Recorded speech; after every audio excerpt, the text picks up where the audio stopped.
Hi everyone, welcome back to Math 112. This is Scott. Let's get started. What we're going to be doing now is continuing the project of Chapter 8, which is to take the basic trigonometry that we worked on in Chapters 5, 6, and 7 and extend that into new terrains. And here, another application of the same basic ideas comes in the form of what are called complex numbers. So this is the complex plane.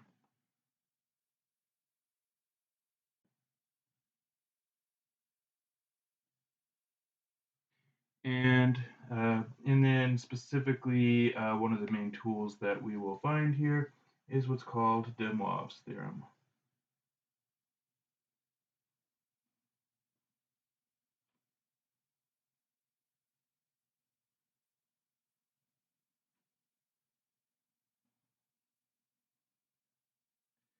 All right, so first off, complex numbers.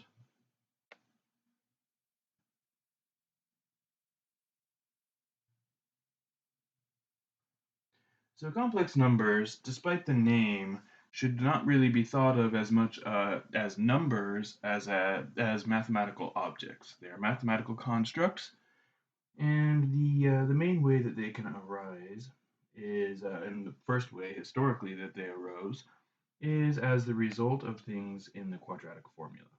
So these are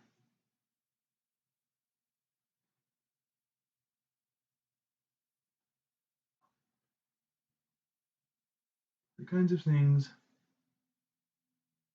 that can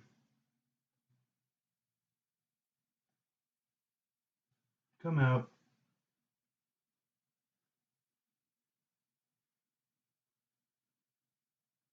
of the quadratic formula.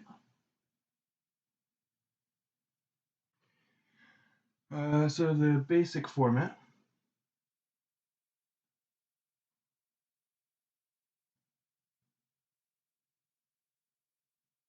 we write a plus bi, and this is called the rectangular form for reasons you'll see in a second.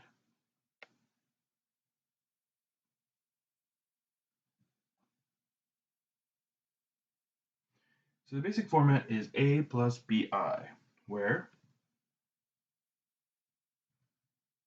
I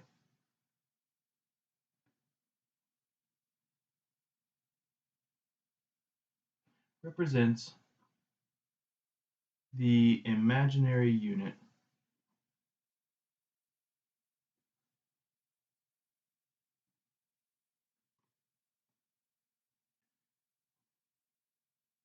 and we write square root of -1.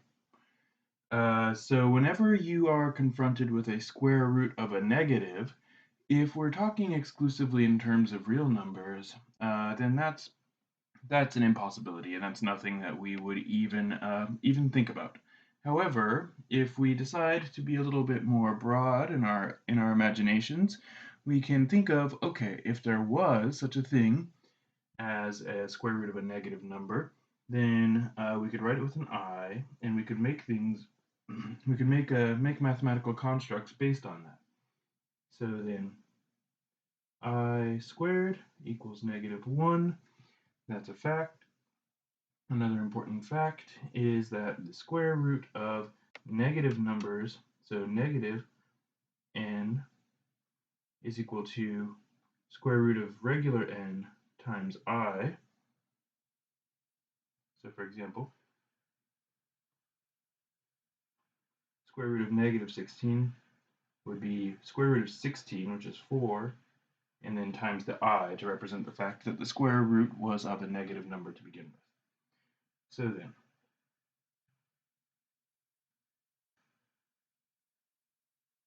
so the real coefficient, or sorry, I should say the real term, a,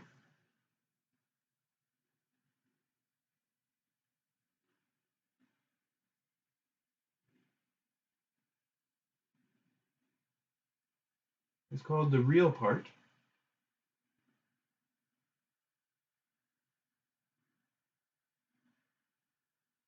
of the complex number.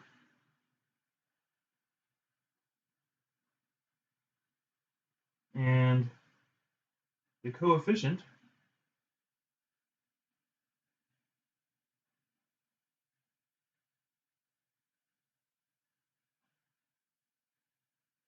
of I, which is the b,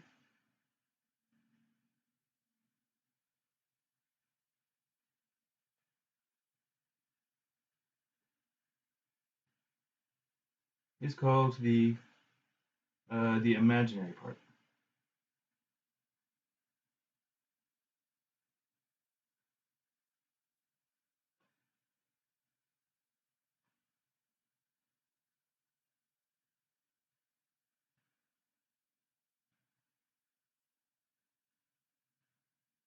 Of the complex number. Okay. Now, representations of the complex numbers graphically.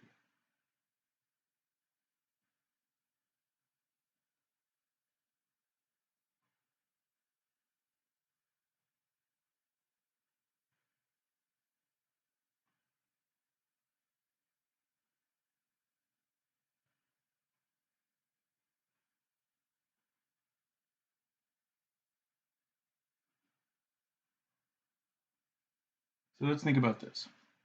So the real numbers are expressed just on a number line. We're all familiar with that. Now, if we take the real number line and we add another axis to represent the imaginary things, then what we get is a two-dimensional plane very similar to the xy plane. So we can represent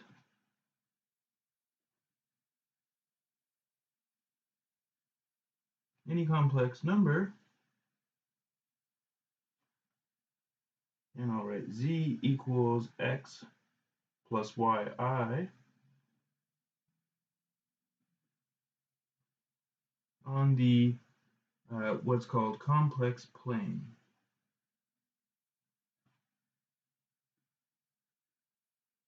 So we can't represent it on just a line, but we can represent it on a plane. So this is the plane where the x-coordinate is the real part of the complex number, and the y-coordinate is the imaginary part.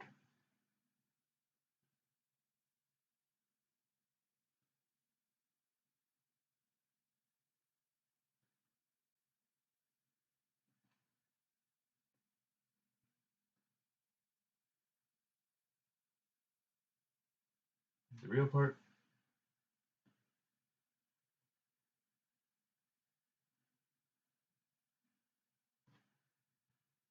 And the y-coordinate is the imaginary part.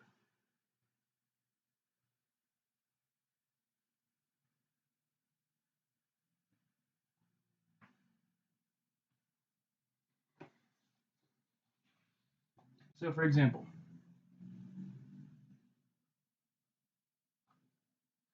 plot the following.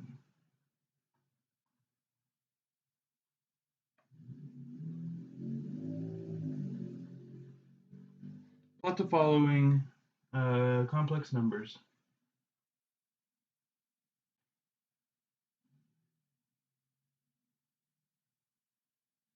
in the complex plane.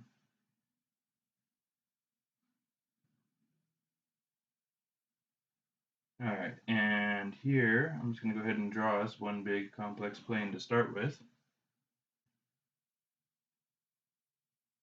This is called, by the way, the real axis.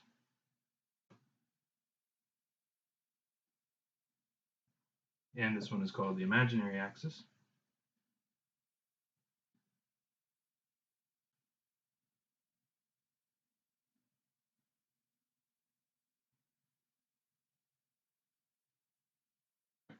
And the way we would write the axis numbers here. And here I should say complex numbers. And the way we label the axis, as I said, is just the same way you would label an ordinary axis. So if you were just looking at this, you would not be able to know that we were actually talking about something other than the classic xy axis.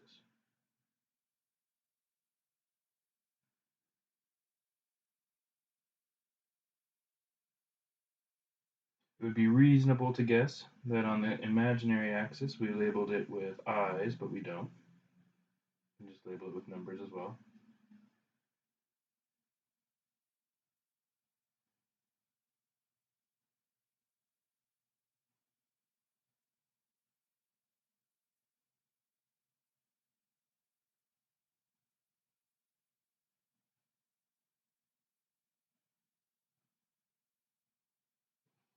Okay, and now what we're just going to have is a collection of complex numbers, and we're going to start by just plotting them on this to see if we understand what's going on. Okay, first off, 14, or A, I mean, A, what we're going to have is z equals -1 plus I. Okay, so here, the x would be -1, and the y would just be 1, the coefficient on the I. So for A, 1, -1, 1, it's going to put us right over here. Okay, so example A, we would plot right over there, -1, 1. B, let's say we had something like z equals 1 minus the square root of 3 I. So now square root of 3, that's somewhere between 1 and 2. It's like 1.7-ish. So the x-coordinate here is 1.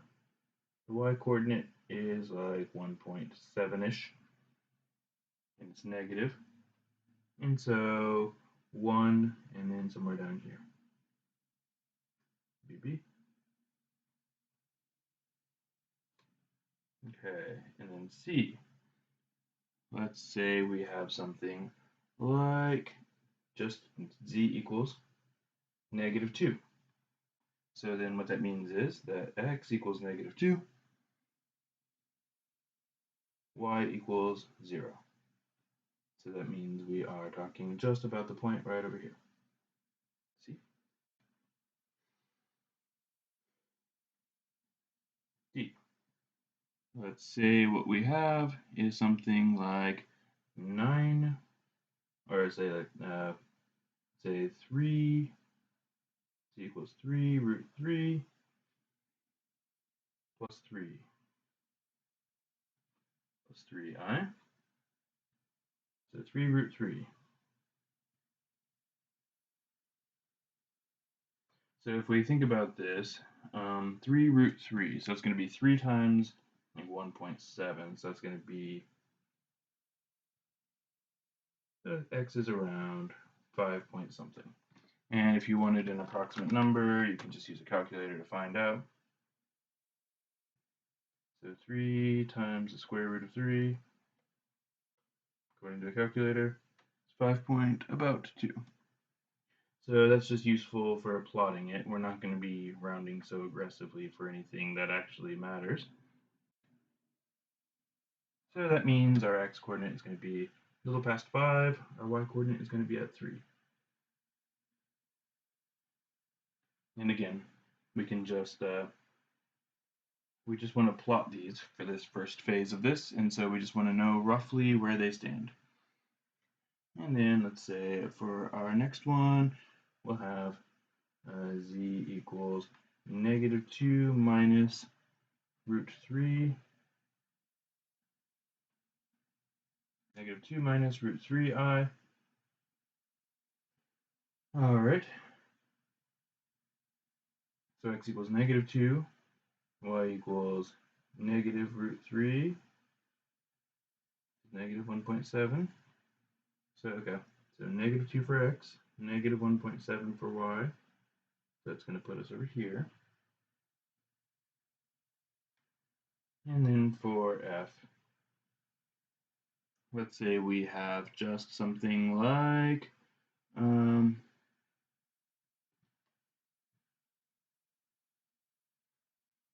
z equals root 5.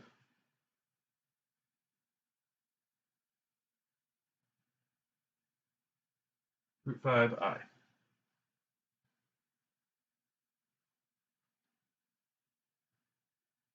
So then x equals 0, y is equal to root 5, which is approximately 2.2. That puts us up here. So if you don't see a real part, that means the real part is 0. Now, all of these same numbers here, if we were just looking at this, they could represent the coordinates of points on a plane. And when we are talking about coordinates of points on a plane, we can also express those same coordinates in the polar form that we learned about last class.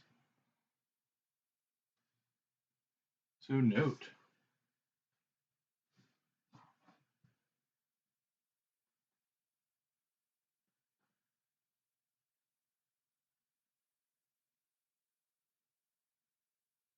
we can also represent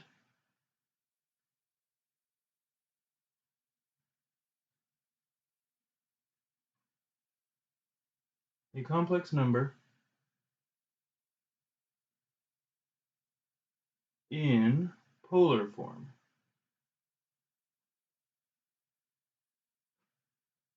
And the way that works is z is equal to, and the way we'll write this is r, and then what we will have is just the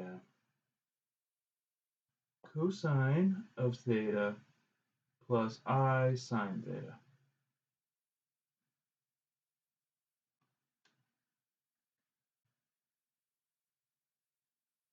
Where? So r represents the same thing that it does in polar form.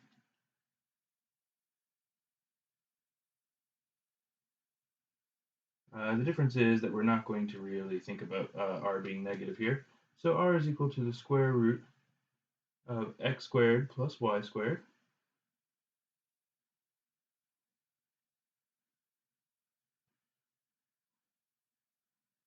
And is called the modulus,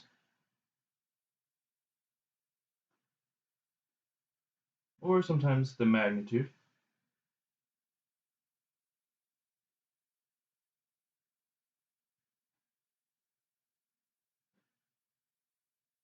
or also sometimes the absolute value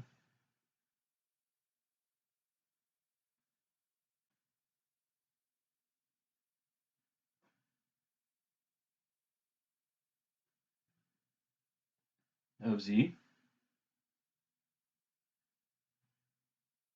And theta has the same relationship that it does in polar coordinates, and we can express that by saying tangent of theta is equal to y over x, which means that tangent theta equals, or sorry, I should say theta itself, theta equals the inverse tangent of y over x plus an adjustment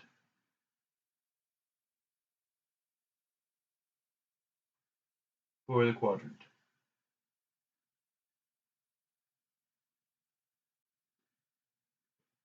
So if it's in the wrong quadrant, we can tell that because we've already plotted the points. And if you haven't already plotted it, just do a quick sketch so you know what quadrant it's in. And if the inverse tangent gives you the wrong quadrant, then you can make an adjustment. Theta is called the argument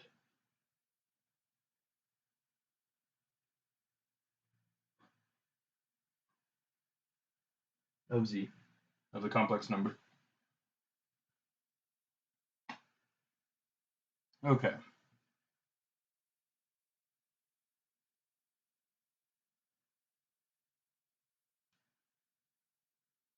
One quick note about this.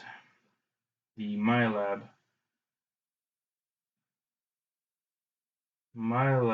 homework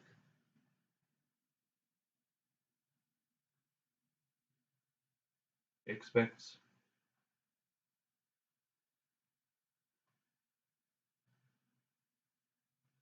you to put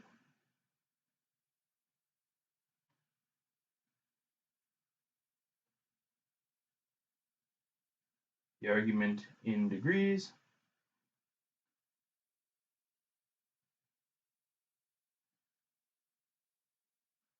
and only accepts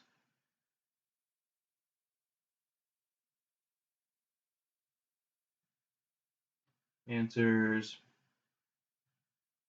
in the 0 less than or equal to theta less than or equal to 360 or just less than 360 range. But ordinarily we would not be so restrictive on our thetas. Ordinarily, we would actually welcome thetas being in radians, and also we would actually default to having negative theta instead of a theta that is like 330 degrees, for example.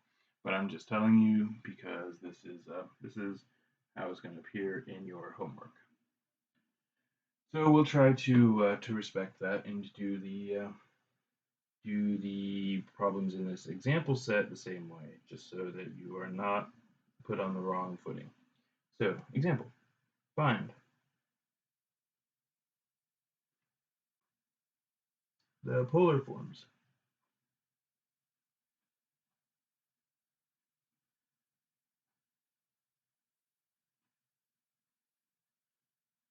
of the angles from the previous example.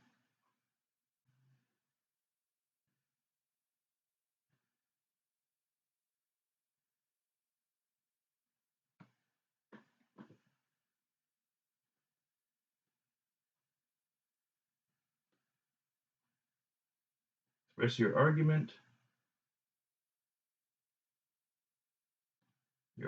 in degrees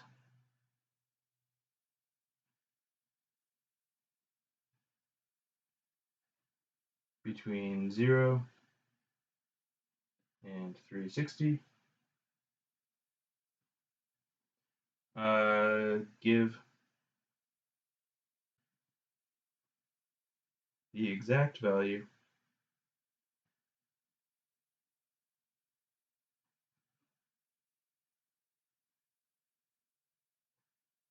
of the modulus, and if necessary, round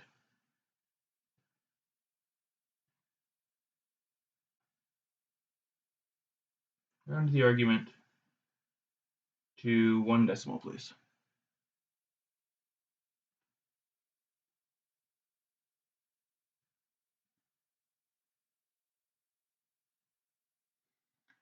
Okay. Well, let's get started. So the very first one that we had from our previous example set was z equals -1 plus I.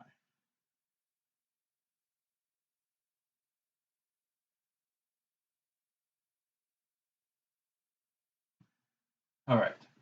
So x is -1, y is 1. What that means is that r is equal to the square root of x squared plus y squared, which here would be equal to the square root of -1 squared plus 1 squared. Remember, the y value here does not include the y, it is the coefficient of the y. So that's equal to the square root of 2. So we're not going to evaluate that with a calculator because it's not a perfect square, and so it won't be a rational answer, and so we'll leave it in this exact form. Now, as for the theta, tangent of theta is equal to y over x, which is equal to -1 over 1, which equals -1. And remember where our location was for A here, it was up here. So it's in quadrant 2.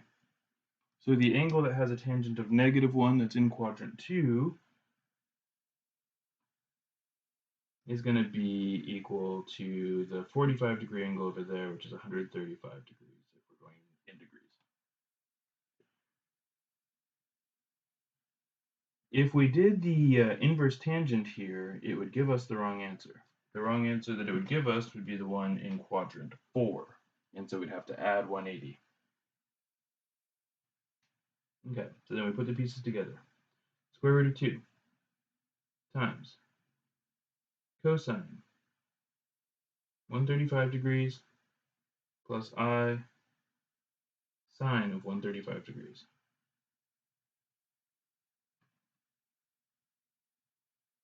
And that's the polar form.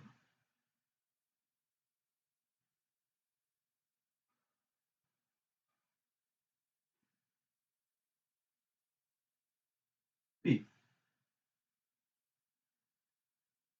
Z equals 1 minus root 3I. So once again, the B here was in quadrant 4. So that's just something to keep in mind. So R is equal to the square root of, and then this is going to be 1 squared plus negative root 3 squared. It's going to be square root of 1 plus the negative will disappear when it's squared, and the square root will become just regular 3.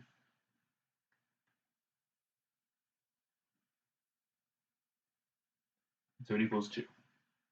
And we're not interested in the negative ones for this. Our modulus, which we can think of as being the absolute value of this complex number, is always going to be the positive version of the r. And tangent theta is equal to y over x. That's negative root 3 over 1, which equals negative root 3, which then tells us that theta is equal to negative 60 degrees, but that's in the wrong range.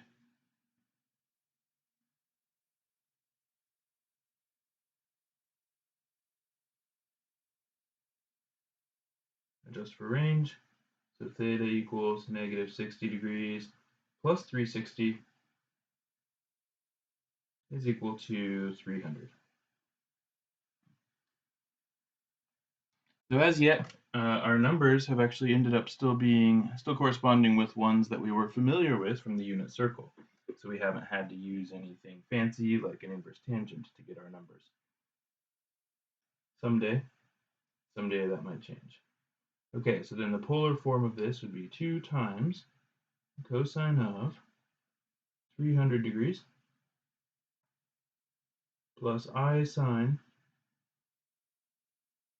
300 degrees, and then end that.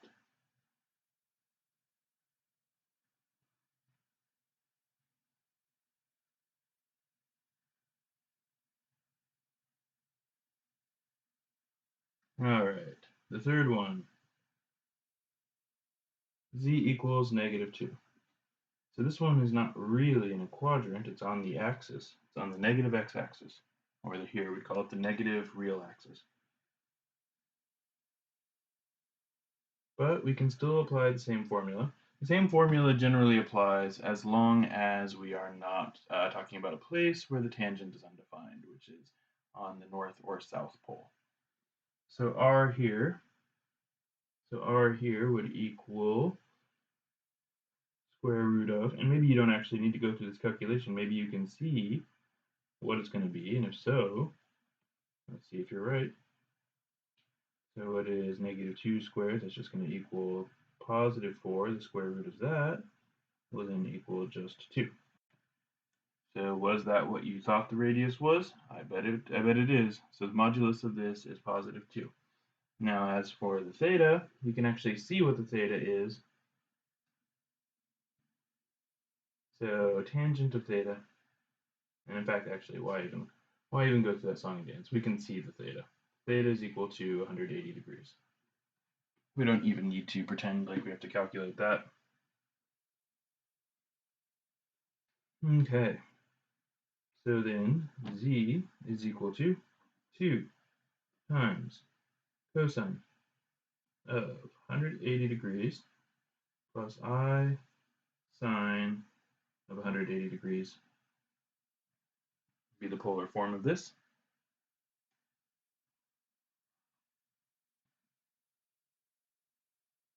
D. Z equals 3 root 3 plus 3I. Alright, so then what's R? Well, also remember where D was. D was off in quadrant 1. So R is equal to 3 root 3 squared plus 3 squared, which here, this, you can square it piece by piece, so it's going to be 9 times 3.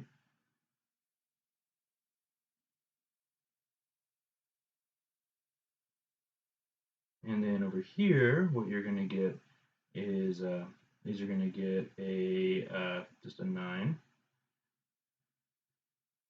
So that's 27 plus 9 is 36, which just equals 6. Now, as for the theta, tan theta equals y over x, which is 3 over 3 root 3, which the 3's can cancel, and we can also rationalize the denominator by multiplying by root 3.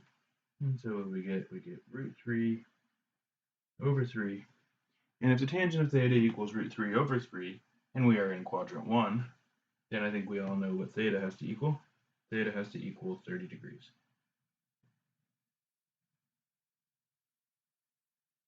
So then z equals 6. Sorry, the camera there cut out for a second, but 6 cosine 30 degrees plus I sine 30 degrees.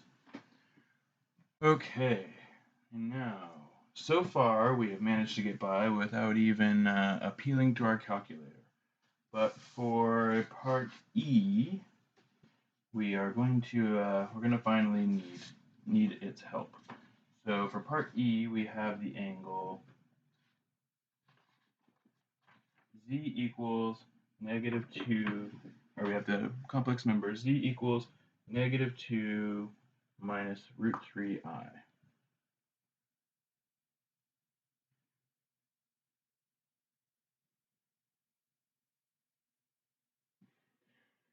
Alright, so we'll start with the modulus as usual, and remember what quadrant we're in here. We are in quadrant 4.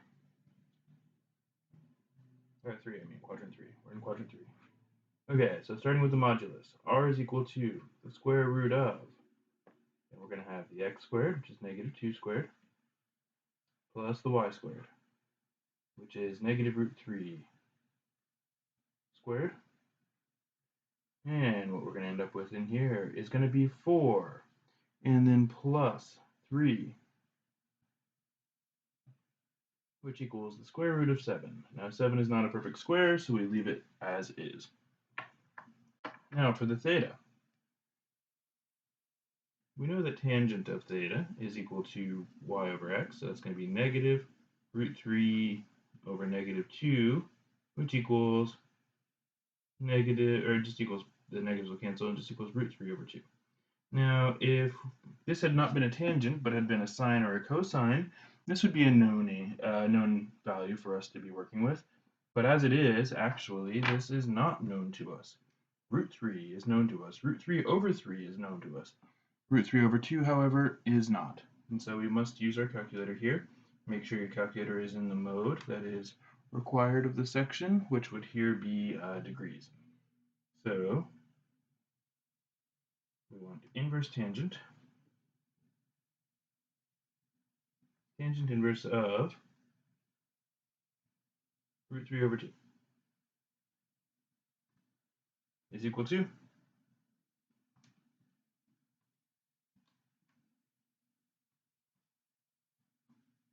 40.89 degrees.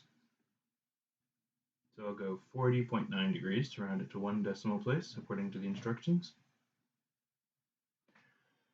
Okay, now you look at the quadrant and you look at that angle and you ask yourself, is that the angle we want? Well, the answer is no. This angle would land us in quadrant 1. We're supposed to be in quadrant 3. So how do you get to the quadrant that you want? You have to add 180 to get quadrant 3.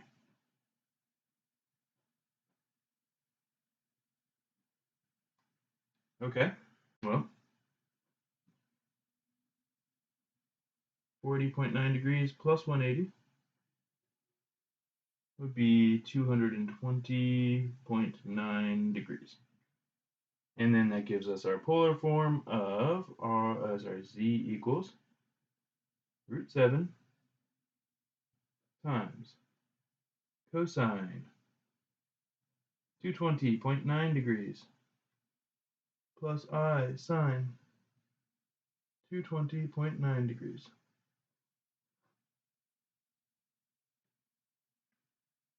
So that's the polar form of that one.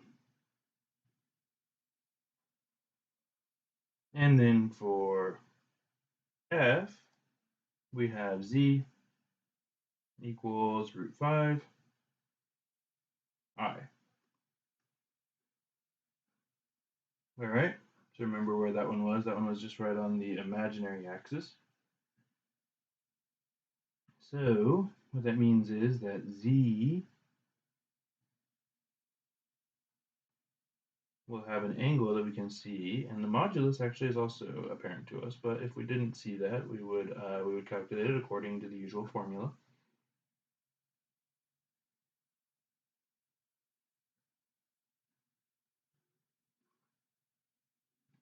And sure enough, it is what you might have thought it was.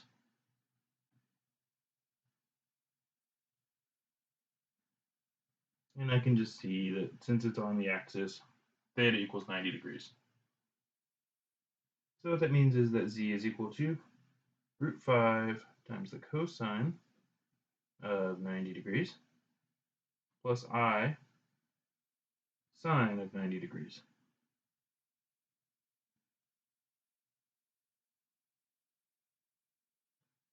All right.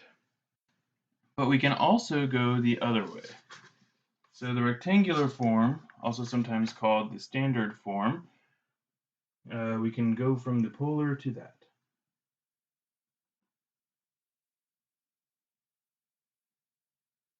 We can also convert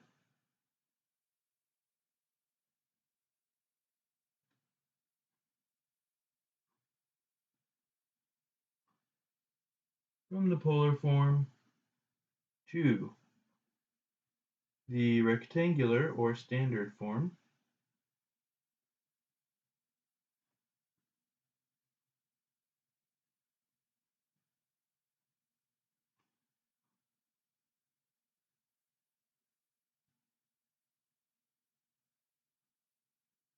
Z equals A plus BI.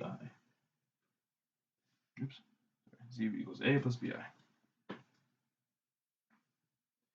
And the basic arrangement here is the same as what it usually is.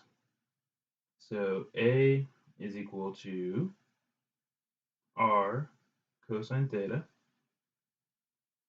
B is equal to R sine theta.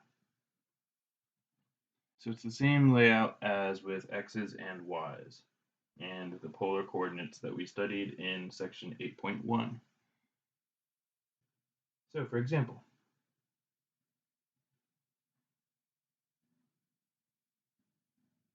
right in standard or in rectangular form,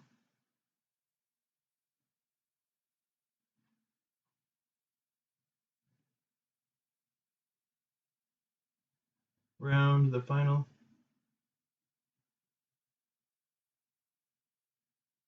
answers. Round the final answers.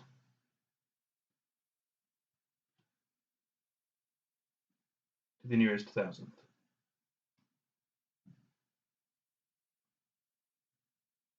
All right. So for the first one, let's just start with 3.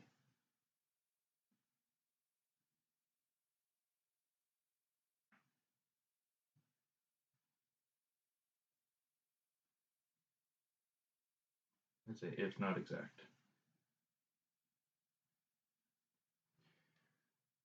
So z equals 3 times cosine 210 degrees plus I sine of 210 degrees.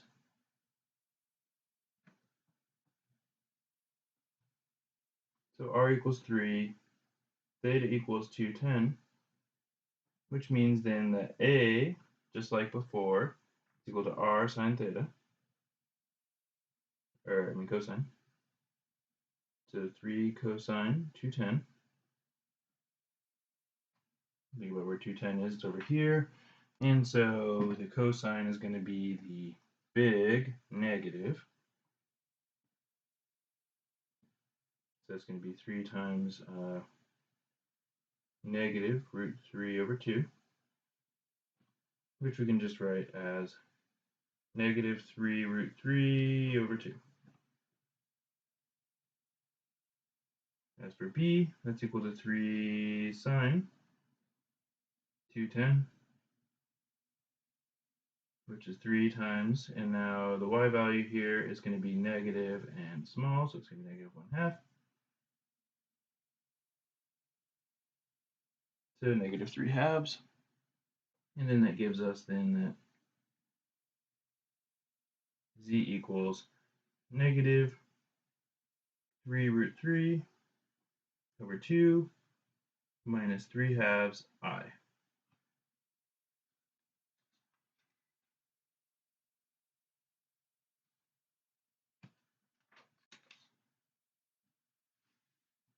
Now, as another example, let's say something like this. B.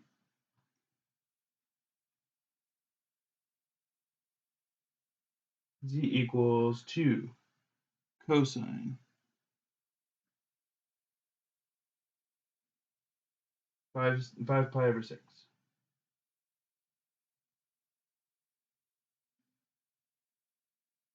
plus I sine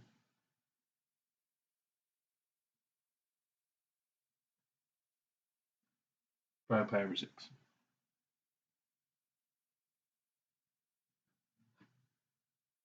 So 5 pi over 6 is over here. You can see that r is equal to 2, theta equals 5 pi over 6.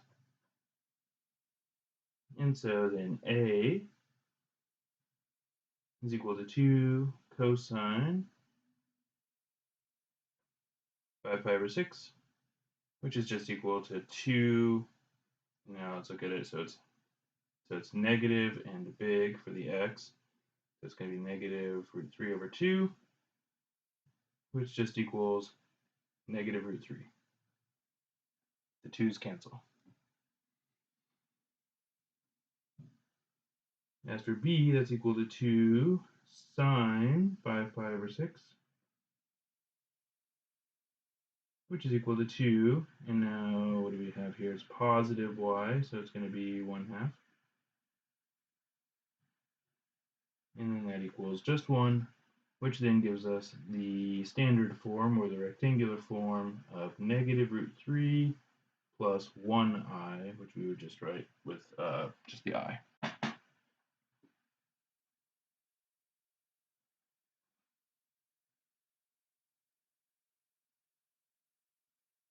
Another example, let's say that z now equals 4 times cosine pi over 2 plus I sine pi over 2.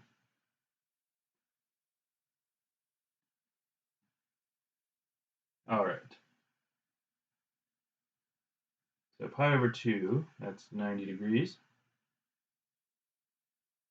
we're talking about it just being right up there. R equals 4, theta equals pi over 2. So I can actually already see what the a and b are going to be. A equals 4 cosine pi over 2, which is just going to equal 0. B equals 4 sine pi over 2. Sine pi over 2 is just 1, so this will just equal 4. And so what we have is z equals 0 plus 4i. And I won't write the 0 term. It just equals 4i, and that's actually visible. I could have just written that right away, but it also fits the formulas. All right, now, if we can't do it exactly, then we can use our calculator. So for example, in part D here, let's try the example z equals 0.4 cosine 200 degrees. So that is not one of our known angles. Plus I sine 200 degrees. So it's not a known angle, but at least I can tell what quadrant it's in. So that way I'll know if my calculator gives me something something crazy. So r equals 0.4, theta equals 200 degrees, and so a is just equal to 0.4 cosine 200 degrees, which is just equal to, and we just evaluate it on our calculator, and we'll just round it to the nearest thousandth. So my calculator is still in degrees. Always make sure. All right, so then what we have is 0.4 cosine 200. Negative 0.37587. If I want to round it to the nearest thousandth, 3759 would be how the thousandth would. Actually, sorry, 2000th is 3 decimal places. So what I should say is negative 0.376.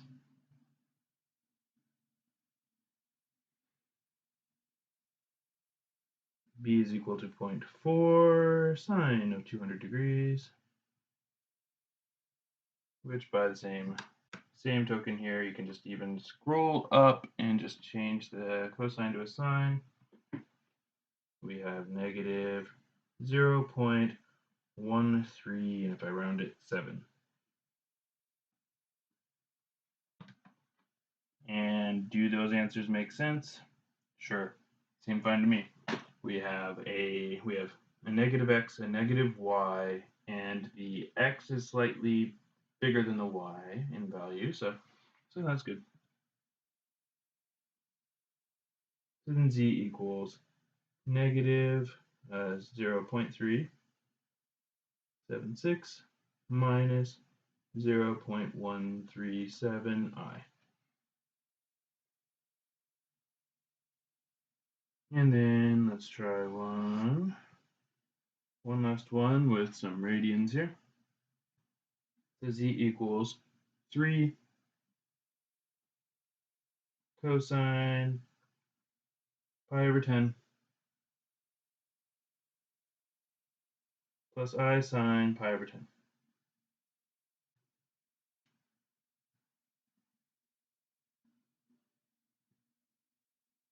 Well, r equals 3, theta equals pi over 10. Not a known angle. So pi over 10, where is that? That's just a slight positive one, so quadrant 1.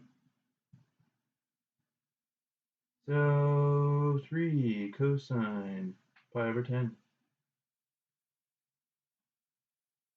B, on the other hand, is going to be 3 sine pi over 10. All right, so let's just see where this takes us. And I'm going to make a classic mistake, and we'll see why it's a good idea to plot things in the quadrants beforehand. So if I do Well, actually, unfortunately, this mistake, it won't catch it. So, so even if I do this accidentally in degrees, it'll be in the right quadrant. So never mind. All right. So, oops. Degrees, radians, gradients. I want radians here. 3 cosine pi over 10 is approximately equal to 2.853. And same thing with the sine.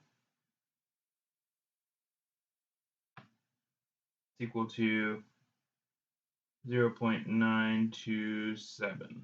If I round it to the nearest thousandths, so I've got z equals 2.853 plus 0.927 I.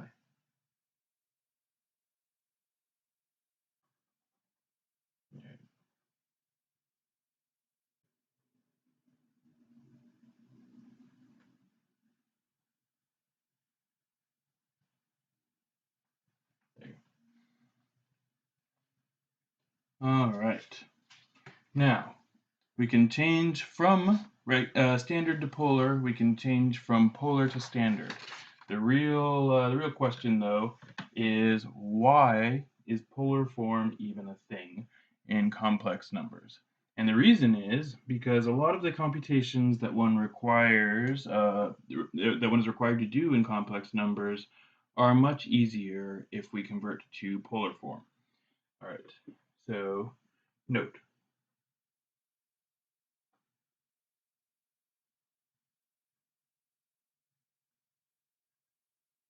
Polar form is easier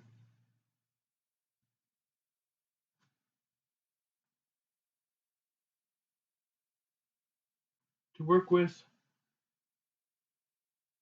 when multiplying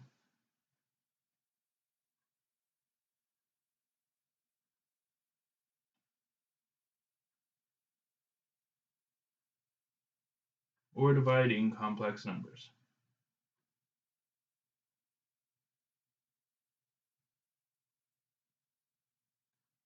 And here's the reason why. So here's some more. Here's another version of polar form, the real polar form, the best polar form of all, and that is what's called Euler's formula. So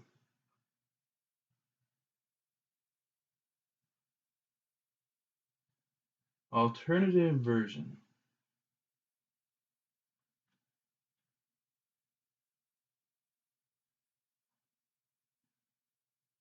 of polar form. This is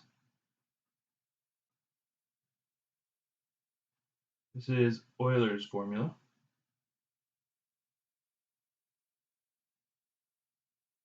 And that is that r cosine theta plus I sine theta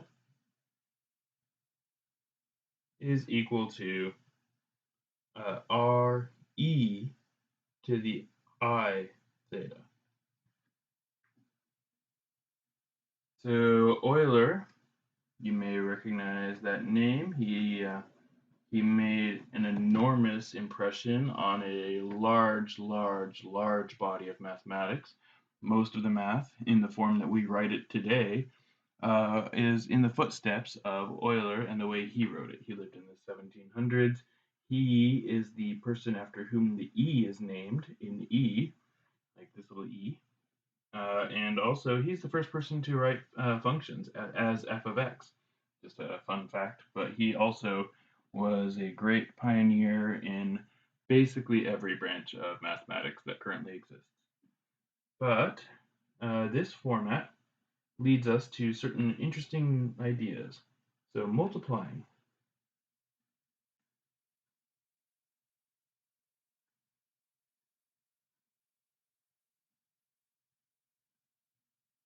multiplying and dividing.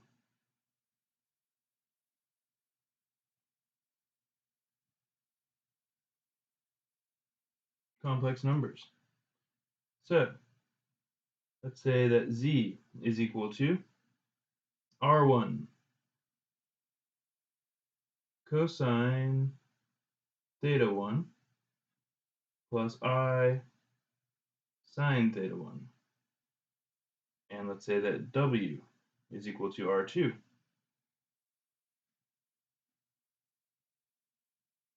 cosine theta 2 plus I sine theta 2.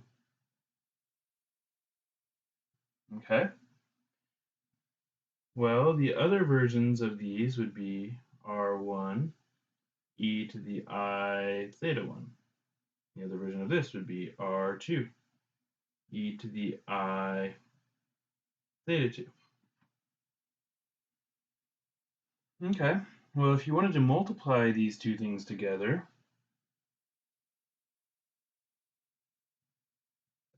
well, and put this like just off to the side. This is just like a little dream we had. So if you want to multiply these things together, it's not easy to see how that would work on the polar coordinates themselves. But if you put it as Euler's version of them, then what you see is multiply those together. What are you going to have? R1, R2. And then as for E, what we're doing is we're just going to be adding the exponents. And so what that means is that the theta 1 plus the theta 2 would be combined together, and they'd have a common factor of I, so that could be factored out. And based on that, we can get the formula that we're actually going to use, which is R1, R2, and then we can see here the argument has become the sum of the two previous arguments, and the modulus has become the product of the two previous moduli. So this is cosine theta 1 plus theta 2 plus I sine theta 1 plus theta 2. And that's going to be our main bread and butter formula here. Now, if instead I want to divide them, well, let's think about this. The division here would be R1, R2. Now, how do you divide two exponential expressions? You would just subtract their exponents. So theta 1 minus theta 2.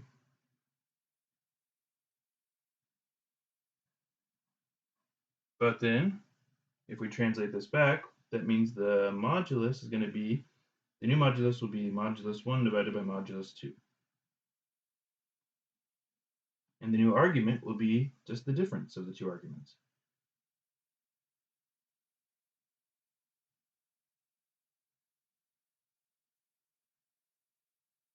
So it's going to be cosine theta 1 minus theta 2 plus I sine of theta 1 minus theta 2.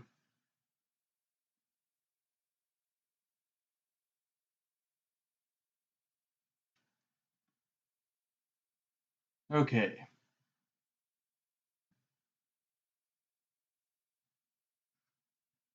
Now to use these formulas, basically, is just going to be a matter of if the number is already in if it's already in polar form, you just leave it in polar form and work from there.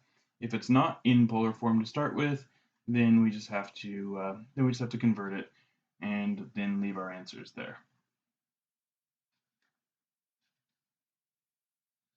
So let's try an example, or a few examples. So example.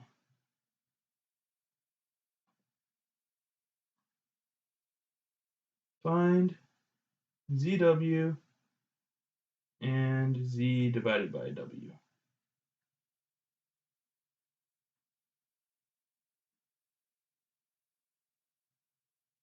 leave answers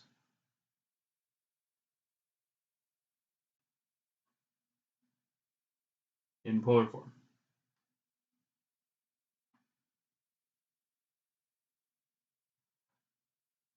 All right, so to start with, we'll just keep things easy. We'll just say that we are dealing in degrees and the numbers are pretty straightforward. So first, z equals cosine 120 degrees plus I sine 120 degrees. These numbers always have to be the same, otherwise it's not really in polar form. W is equal to cosine 100 degrees plus I sine 100 degrees. Okay, so first thing to note here is we're missing apparently the r, but that missing r just means it's a factor of 1. So r1 equals 1, r2 also equals 1.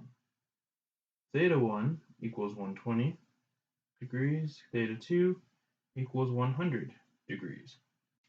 And so what that means then is that ZW is just going to equal 1 times 1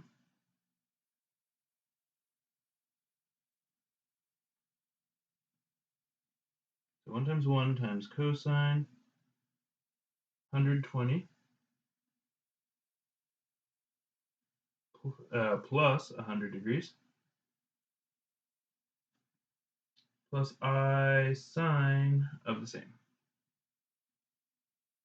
120 plus 100 degrees, end of sine, end of the expression here with the cosines and the sine. So 1 times 1 is just 1, which I won't even write. And I'm just going to give cosine 220 degrees plus I sine 220 degrees.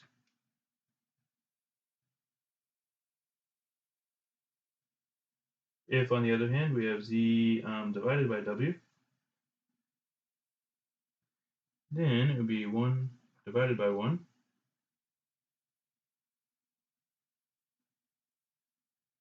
And we would now just subtract the arguments. 120 minus 100 degrees plus I sine 120 degrees minus 100 degrees. And that's just going to equal 1 times cosine of 20 degrees plus I sine 20 degrees.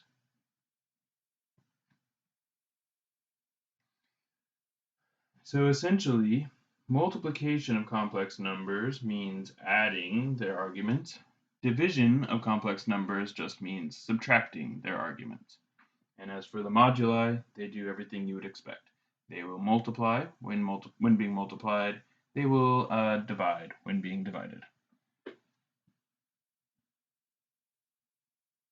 Now, let's see. So part B, let's go with z now equals 2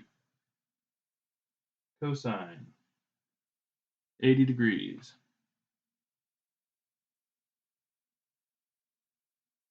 Sorry, I should be doing that, and then these are parentheses. Cosine 80 degrees plus I sine 80 degrees, end of the, I guess I had unnecessary layers of parentheses there. Oh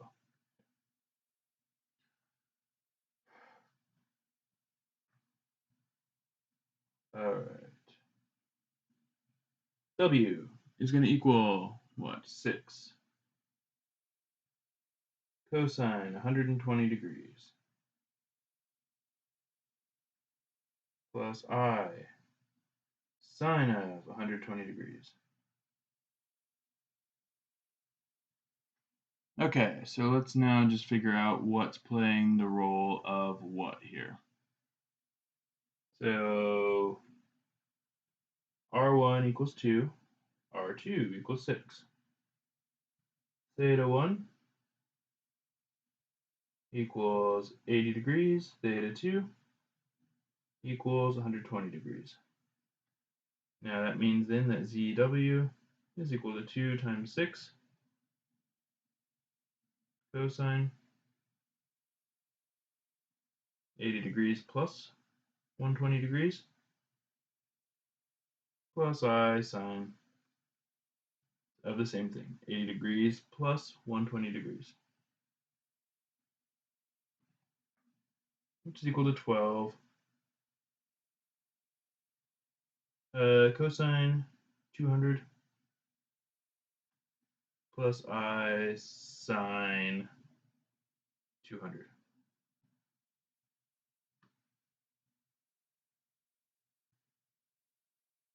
And Z over W, same thing, just 2 divided by 6,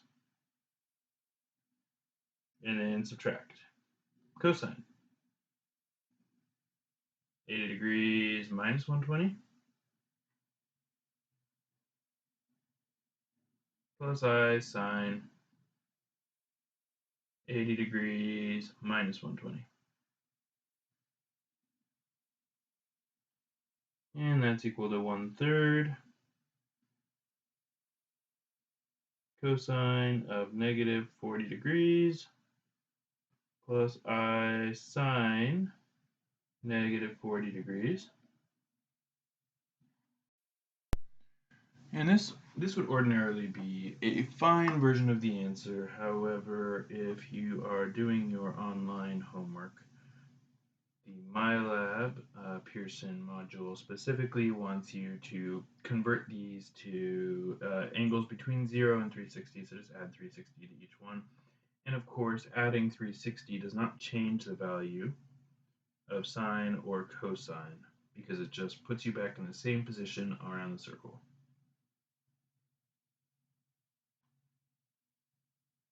Okay, so then what's that going to put us at? That's going to be cosine now of negative, not negative anymore, it's going to be now 320. 320 degrees plus I sine of the same.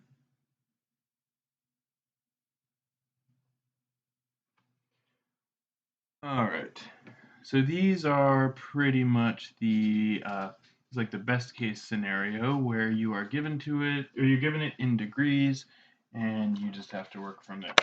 Now, what can be a little bit more of a hassle is when you have angles that are given to you in a different format. Now, on this one, we are not. So we're gonna take some angles that are in radians, and they'll have fractions that need to be combined by finding a common denominator.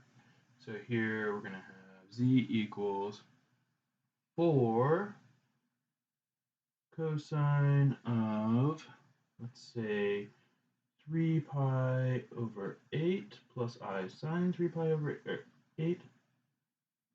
I sine 3 pi over 8. And then W will equal 3. And then we'll have cosine of 2 pi over 7 plus I sine 2 pi over 7.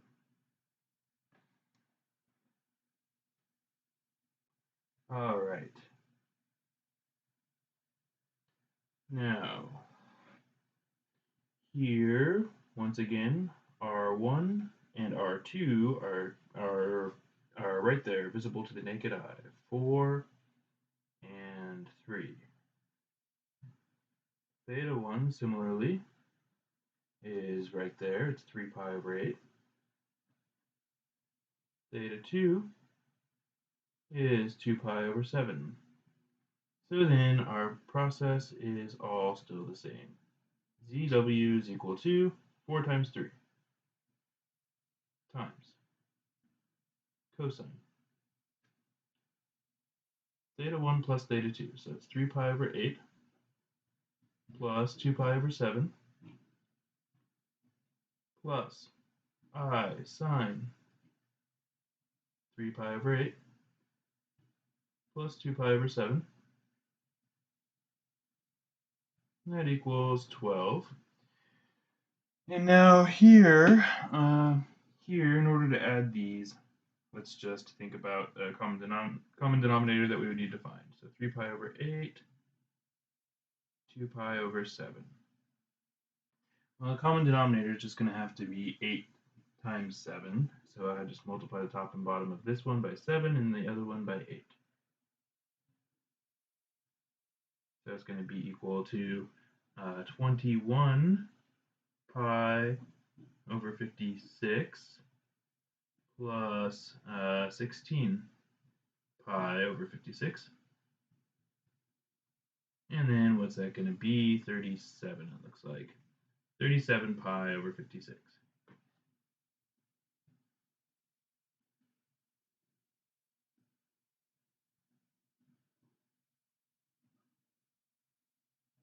Now, if our number here had been out of the range 0 to 2 pi, then I would add or subtract 2 pi to put it into range.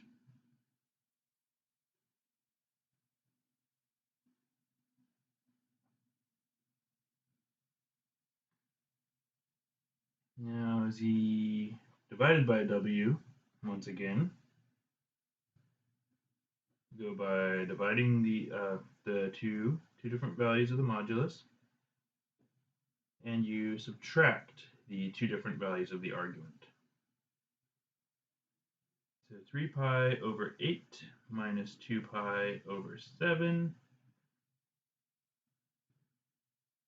plus I sine of the same thing. 3 pi over 8 minus 2 pi over 7. Alright, so what is that? So 3 pi over 8 minus 2 pi over 7. Well, it's very similar to what we did before. It's 21 pi over 56 and 16 pi over 56, but this time subtracted, so that's just going to be 5. 5 pi over 56. So then what's that going to give us? Z divided by W is equal to 4/3 cosine 5 pi over 56 plus I sine 5 pi over 56.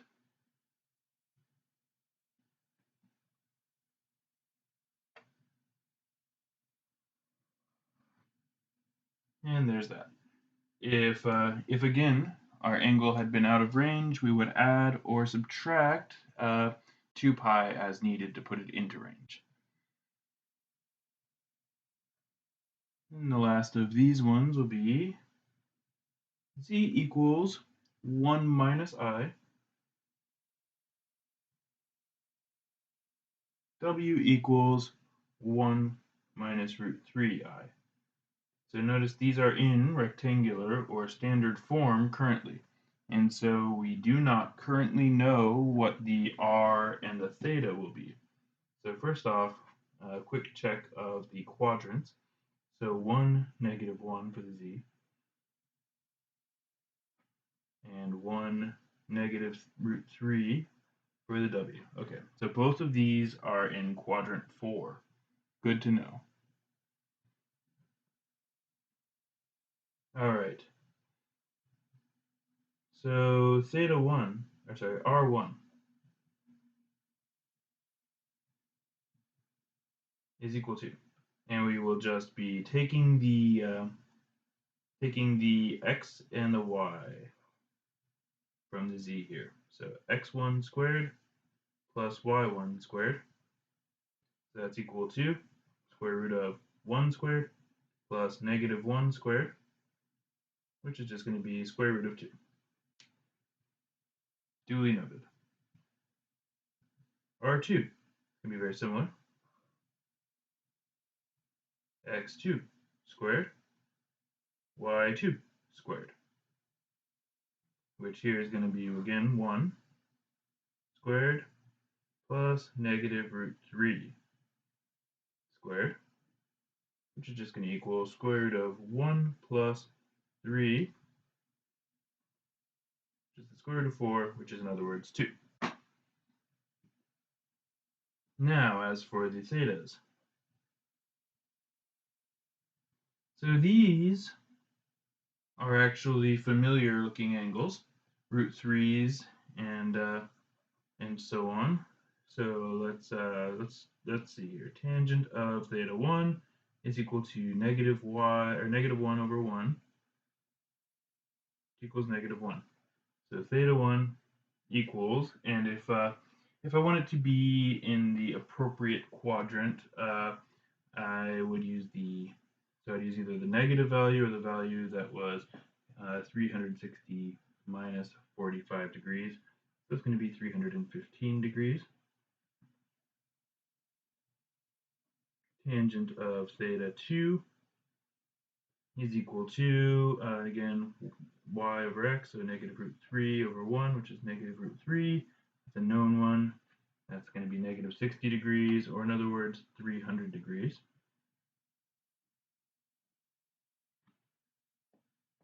Okay. And then that gives us ZW equals root 2 times 2 times cosine of 315 plus 300 plus I sine of the same.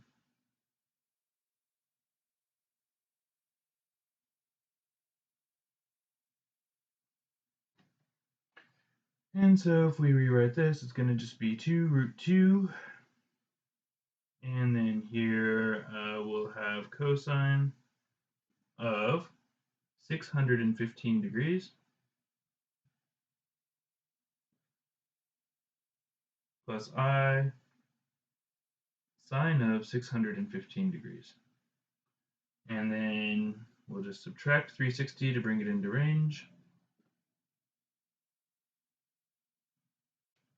And 615 minus 360 is going to be 255.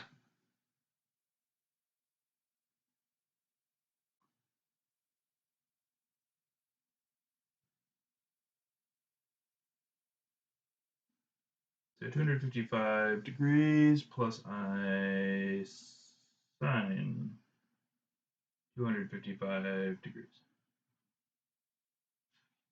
So that's Z times W. And then for Z divided by W,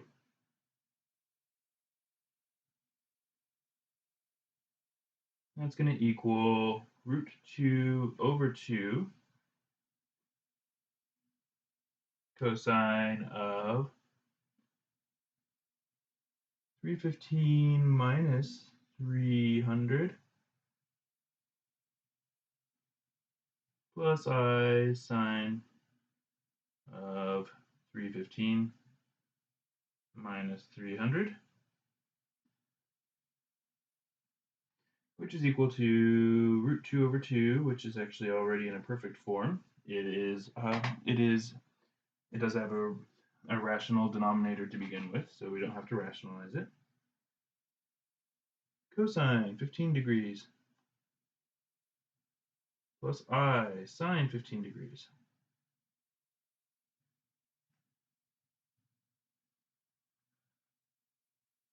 Okay. Now, if we want to extend this multiplication formula to multiple factors, it extends perfectly reasonably. And if we want to use that as an expression for an exponent, then we have what is called de Moivre's theorem. So we can extend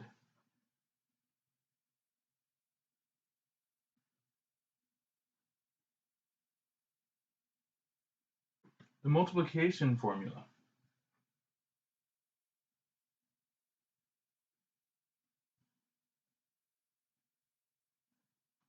to include more factors.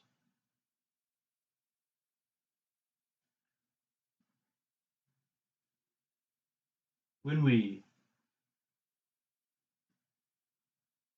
apply this to exponents,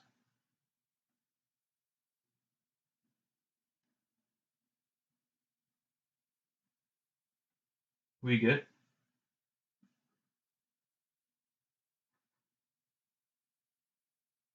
de Moivre's theorem,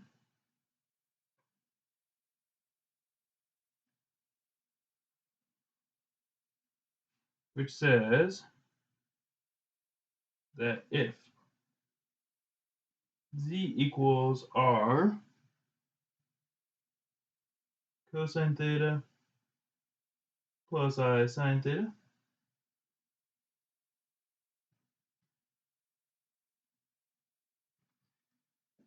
then z to the power of n is equal to r to the n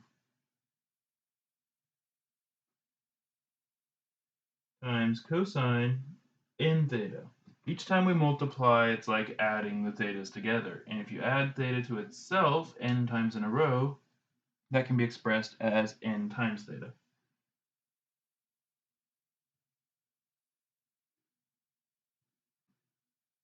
Plus I sine n theta. So in other words, the new modulus will be r to the n. The new argument will be n times theta.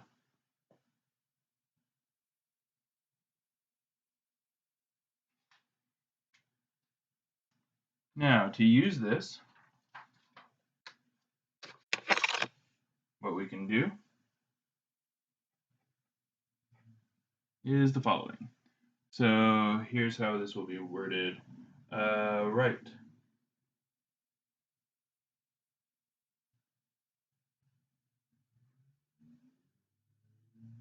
Each expression in standard form, the standard form,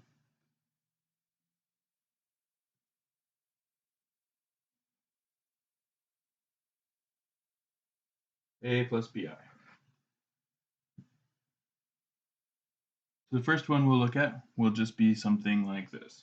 So we'll start with something that's already in a polar form. So 4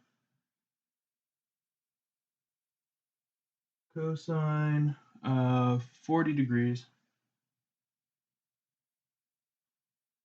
plus I sine 40 degrees. So end that, and then what we're going to do is raise this to the third power.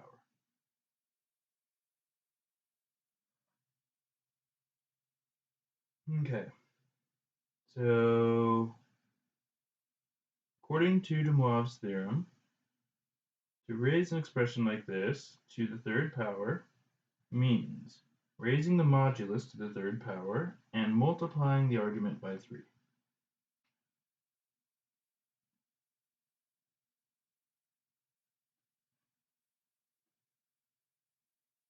Gives 4 to the third times cosine of 3 times 40 plus I sine of 3 times 40.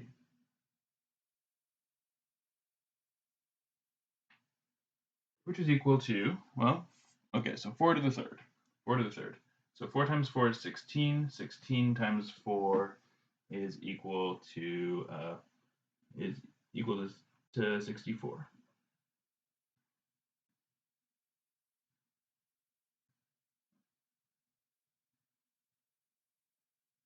Cosine of 120 degrees plus I sine 120 degrees. Okay, now let's think about if we want to express this in rectangular or standard form, then our r here is this, and our theta is this. So a equals 64 cosine of 120 degrees b is equal to 64 sine of 120 degrees.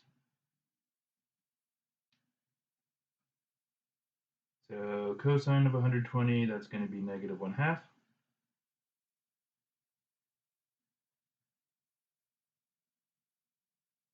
Which will be negative 32 then for the A. For the B, it's going to be positive root 3 over 2, which is going to be 32 root 3. And so then our overall answer here is going to equal negative 32 plus 32 root 3. I'll just write z to the 4th equals that. So I don't have to rewrite that whole thing.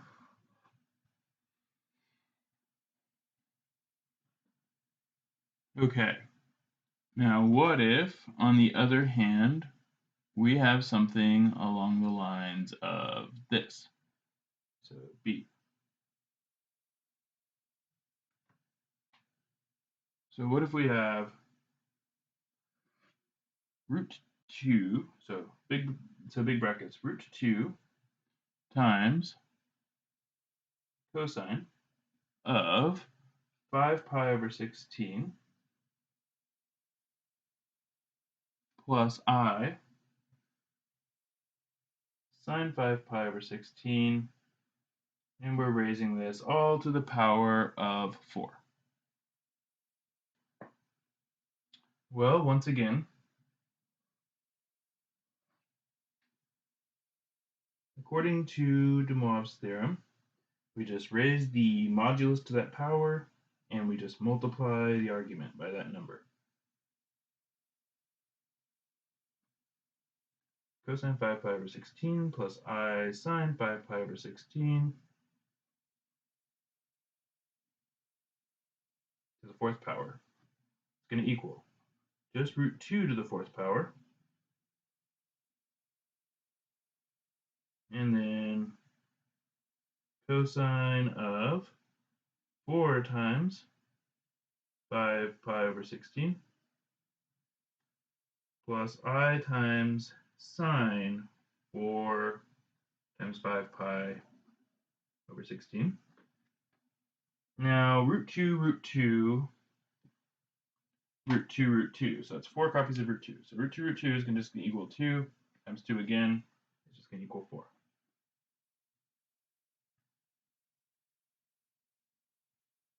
And here, what we're going to have is cosine. The 4 and the 16 will cancel a little bit, and we'll have 5 pi over 4.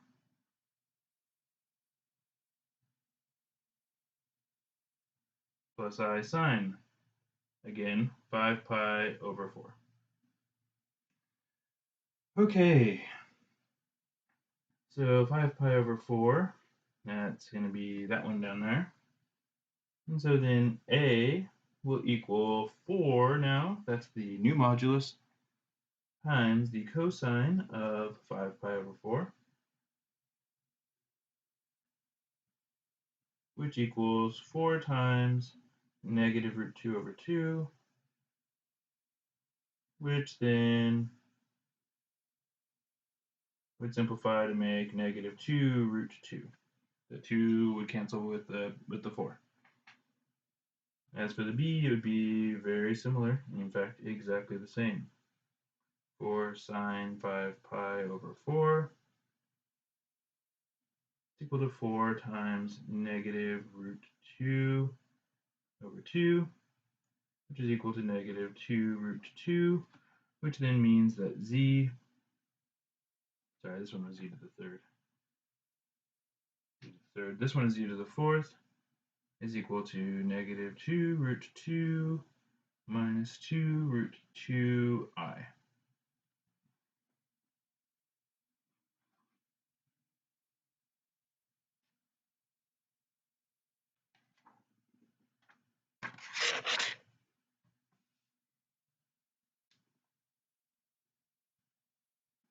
All right, another example here. Let's try 1/2 cosine 72 degrees plus I sine. Oops.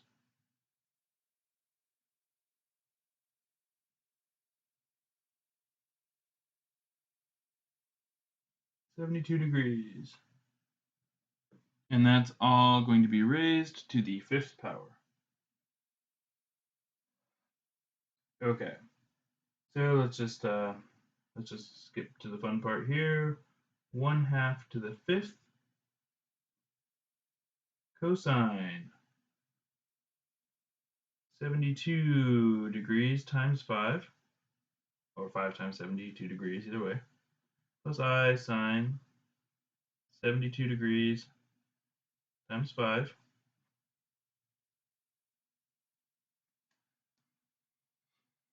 And now let's think about this. 1/2 1/2 to the 5th power is the same as 1 over 2 to the 5th power. Let's write it like that. And then here, 5 times 72. So a quick and easy way of multiplying by 5 is cut the number in half and move the decimal one spot to the right. So that becomes 36. And move the decimal over, so it becomes 360.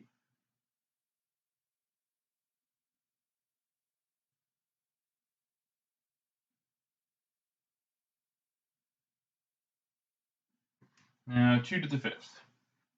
4 times 4 is 16, times another 2 is 32.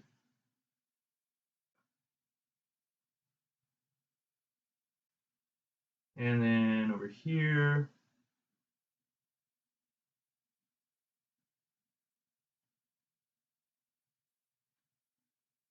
I don't really need so many levels of parentheses here. I can just evaluate it like that. And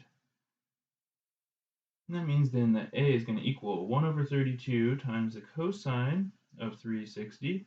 And remember, 360 just gets you back to 0. And as far as cosine is concerned, that will give a value of 1.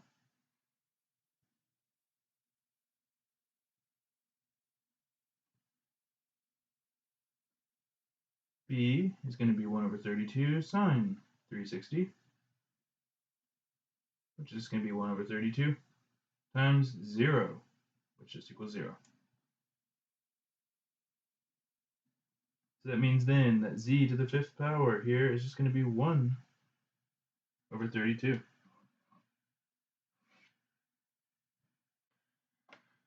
All right, now the last twist on this kind of thing is going to be the situation where we are going to have to produce the polar form ourselves.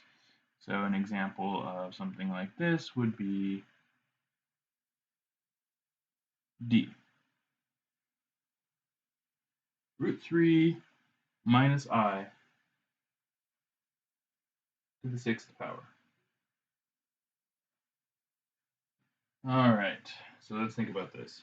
So right here, if I want the r and the theta, so r is equal to square root of the x squared, root 3 squared, plus y squared, which is negative 1 squared. So what's that going to be? 3 plus 1, so it's the square root of 4, and that equals 2. Tangent theta is equal to negative 1 over root 3, which is going to be, if I multiply by root 3 over root 3, negative root 3 over 3. Now I need to think about the quadrant here. X is positive, y is negative. So negative root 3 over 3 makes sense. For theta equals, we can just say 330. So this is the one that is close to the x-axis. So it's 30 degrees off of it. So that makes 330. Okay. Well then, our z to the 6th would then equal 2 times cosine 330. Oops. Keep preemptively ending my my parentheses there. Plus I sine 330.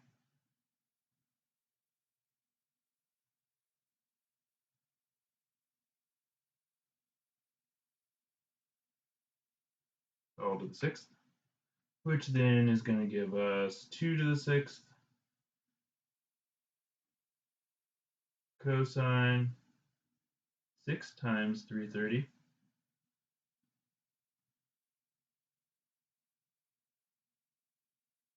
plus I sine 6 times 330.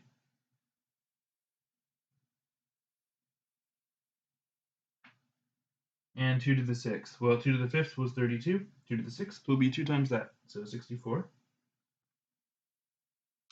And now 6 times 330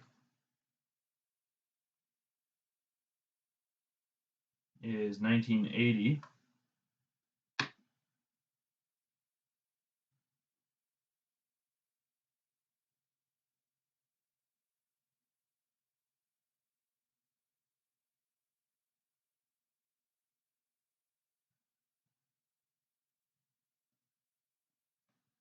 And here we can just subtract away 360 until we figure out what's left.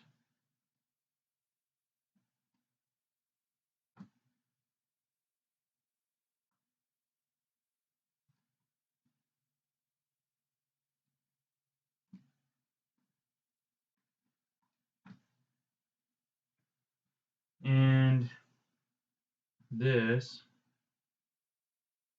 is a multiple of 360 plus 180. So just go to 180 degrees. 180 degrees. And so that's where we're going to ultimately end up, is over here, which means the sine will be 0, the cosine will be -1, which means A will be 64 times -1, which is -64, and the B will be 64 times 0, which will just be 0. And so if I squeeze it down here, z to the 6th equals just -64, turns out.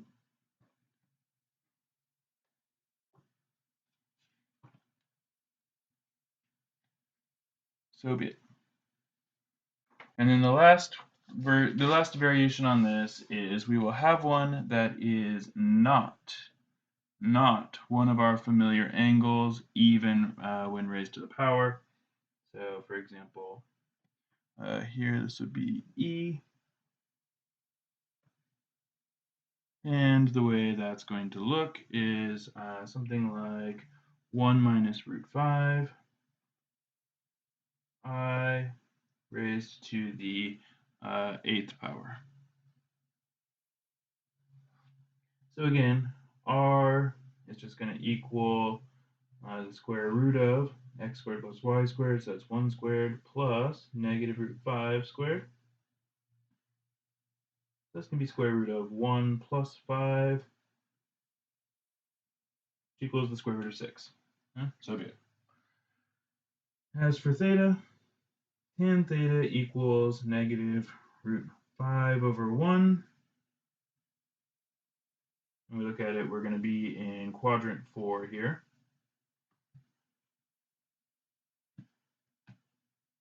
Okay, so what is the inverse tangent of -root 5?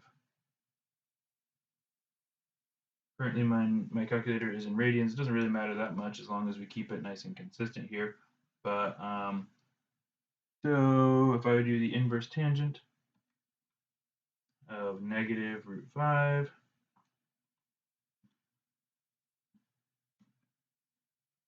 I get that theta equals -65.9905 degrees.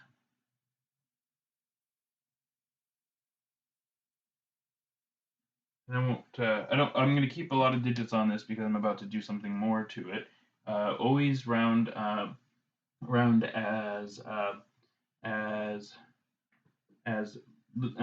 so always round as little as you possibly can until you're at your final answer. At your final answer, you can round according to specifications. Before then, round more than what they ask. Okay, so let's just say new r will be root 6 to the 8th, which is the same as 6 to the 4th. It's like 6 root 6 makes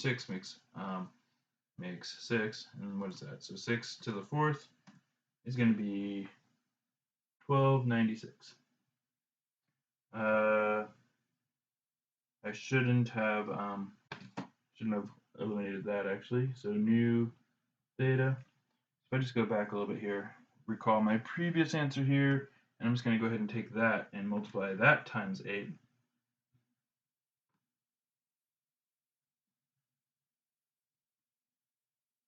8 times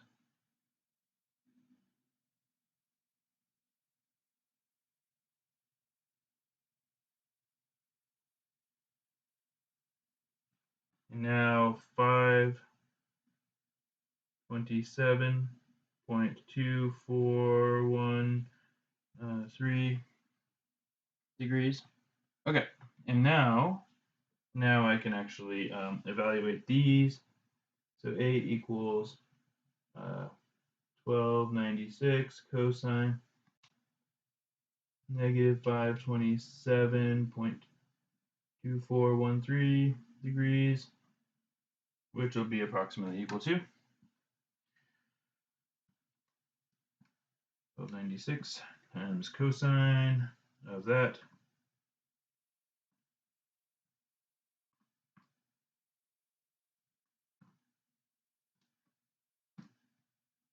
And that equals negative 1264.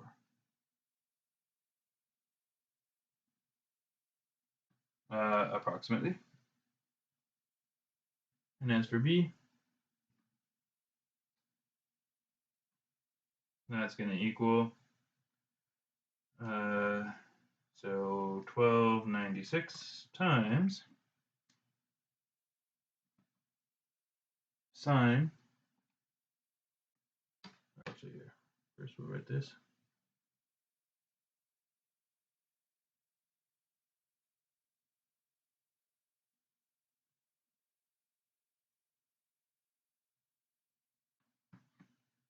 $527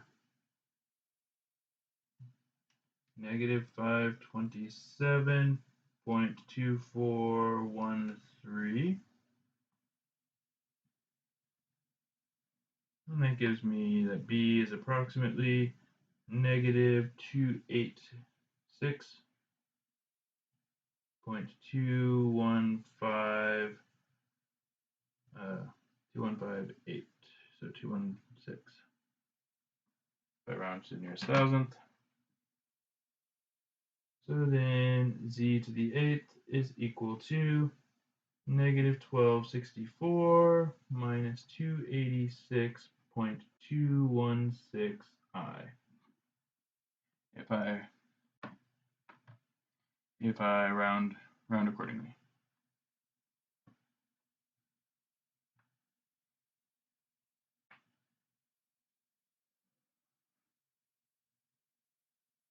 Okay. Now, the last thing that we can ask ourselves is how to turn this in reverse.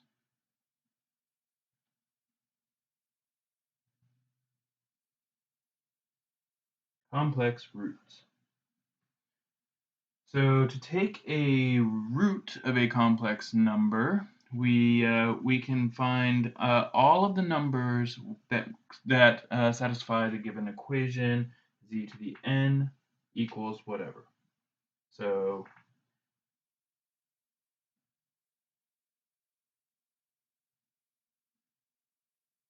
if we want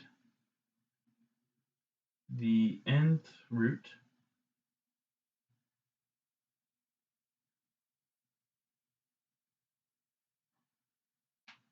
of z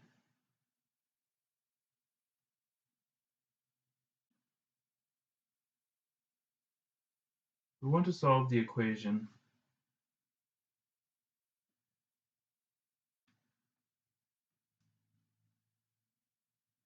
w to the n equals z. And what that means then is that that w to the n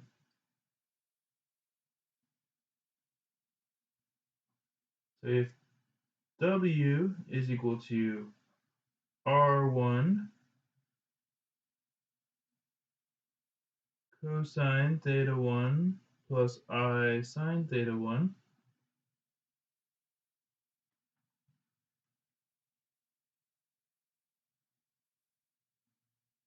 and z is equal to r2 cosine theta 2 plus I sine theta 2,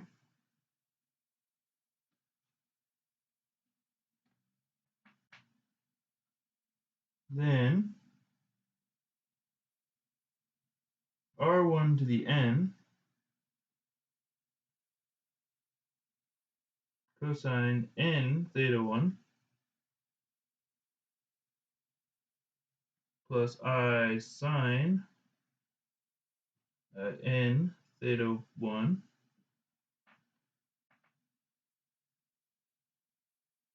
is equal to r2 cosine theta 2 plus I sine theta 2. And so what that means is that r1 is going to equal r2 to the 1 over n, and n theta 1 cosine n theta 1 will equal cosine of theta 2.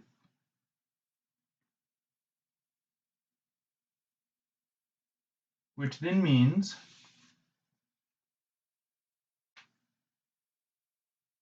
that n theta 1 will equal theta 2, and actually by the same token, sine in theta 1 will sine theta 2. So in other words, theta 1 and theta 2, n theta 1 and n theta 2, or sorry, n just theta 2, will equal the same values for every trig function. So they have the same x and y values. So what that means is n theta 1 is equal to theta 2 plus 2 pi k, which means that theta 1 is equal to theta 2 over n plus 2 pi k over n.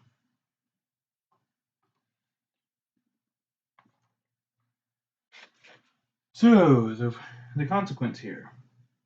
So the result.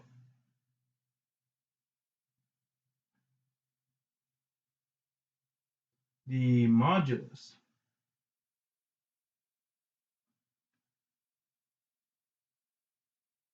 of the roots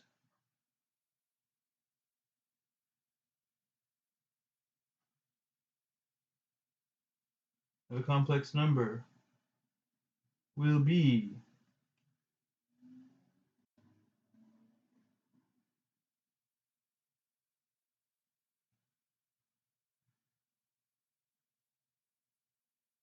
the old modulus to 1 over n power. The argument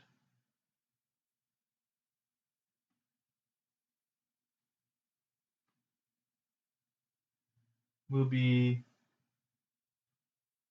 the solutions, or let's say the values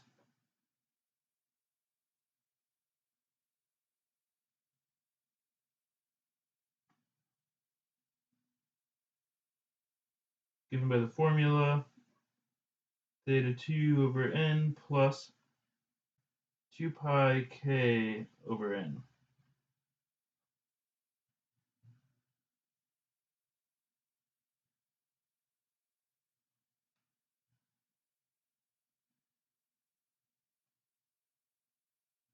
the values of k that produce answers in range.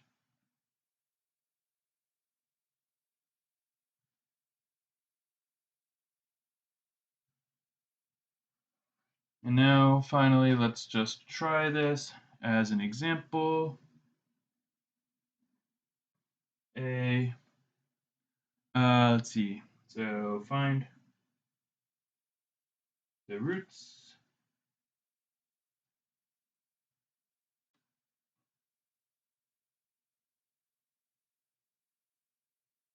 leave your answers in polar form.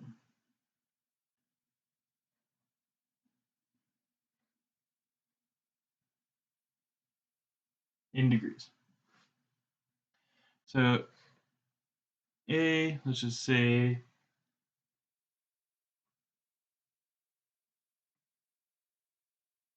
the fourth roots of, and then we'll say just root 3 minus I.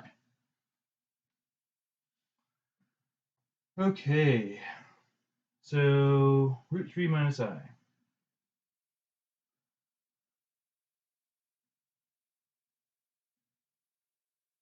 That means that the R is going to equal square root of root 3 squared plus negative 1 squared, which is going to be square root of 3 plus 1, which just equals 4.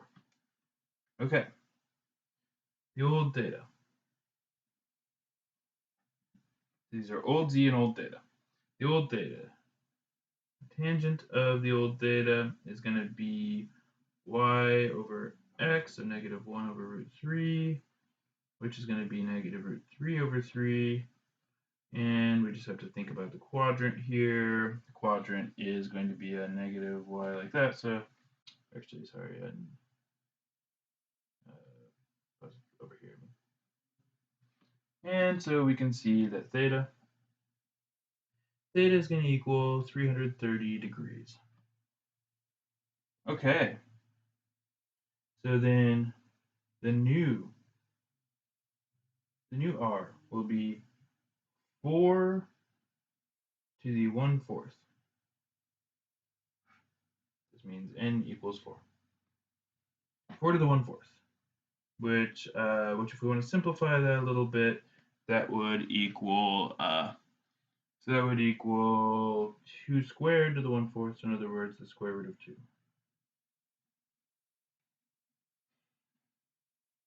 And then the new thetas would be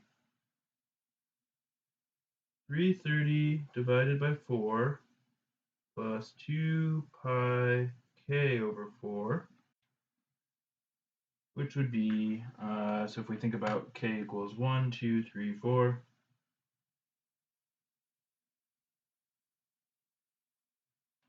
so first off, 330 over 4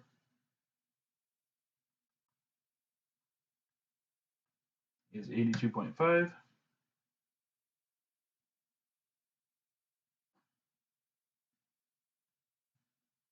And then this is, not 2 pi. If I'm talking about degrees, it's 360.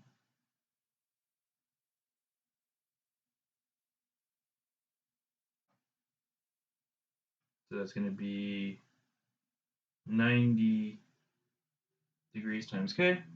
I should make a note of that up here. Or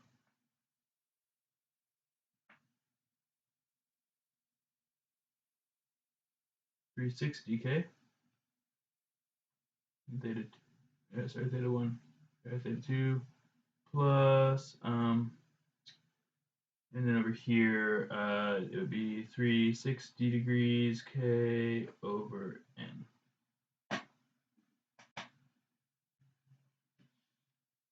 Okay, so then what's that going to give us? It's going to give us thetas k equals 0, 1, 2, 3. So 80, 82.5 degrees. That's good.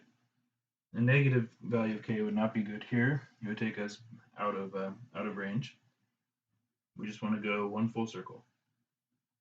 And then plus 1, so it'd be 172.5 plus 90 more would be 262.5 degrees. And then the last one would be plus 90 more, so it's going to be 352.5 degrees, and we can see that there wouldn't be any more.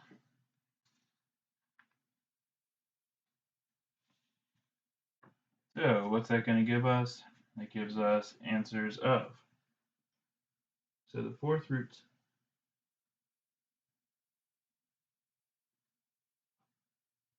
The fourth roots of root 3 minus I would be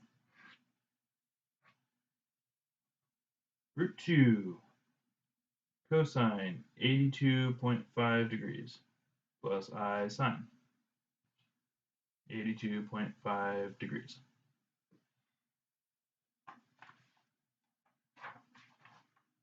Same thing, just replace the angle.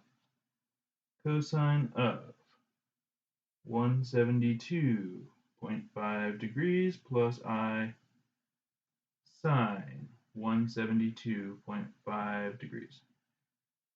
Square root of 2 cosine of 262.5 degrees plus I sine 262.5 degrees.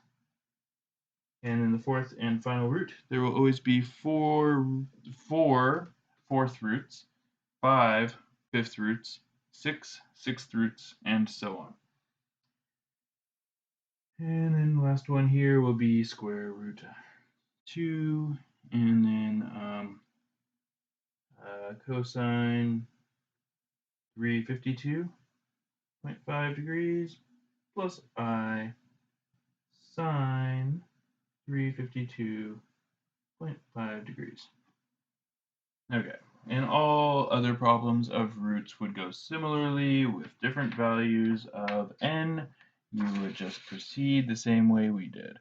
Find the original value of the modulus, the original value of the argument, and then essentially you apply the process of de Moivre's theorem in reverse, and rather than raising r to that power, you take that root of r, and then instead of multiplying the theta by that n, you divide theta by that n, and then you have to consider all the other solutions that might still fall in range, and the range here will be 0 to 360 degrees or 0 to 2 pi, if that's what we're working in. All right, well, that's going to do it for today. So if you can do that problem, you can do all the similar problems, and so I will leave it there. So join me next time for the next episode of Math 112. Till then, bye.